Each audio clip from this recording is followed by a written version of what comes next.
اب رخ کرتے ہیں دنیا پور کا، جہاں پر محرم الحرام کے دوران امن و امان کی صورتحال کو برقرار رکھنے کے لیے پولیس اور دیگر قانون نافذ کرنے والے اداروں کی جانب سے فلائنگ مارچ کیا گیا۔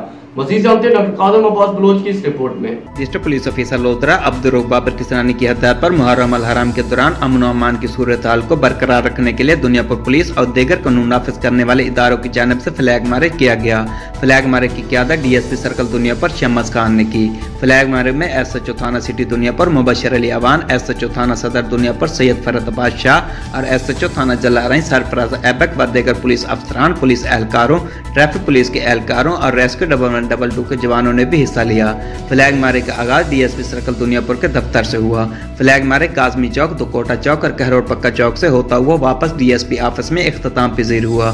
ڈی ایس پی سرکل دنیا پور شمس خان کا اس موقع پر کہنا تھا کہ ہم عوام کی جان و مال، عزت و آبرو کی حفاظت کے لیے ہر دم تیار ہیں۔ یہ شو آف فورس شرف پسند اور تخریب کار عناصر کے لیے ایک واضح پیغام ہے کہ دنیا پور پولیس اپنے تمام تر وسائل کو بروکار لاتے ہوئے تحصیل دنیا پور کو امن کا گہوارہ بنائے گی۔ کیمرہ ٹیم کے ساتھ ڈاکٹر قاسم عباس بلوچ، راز نیوز، لودھرا۔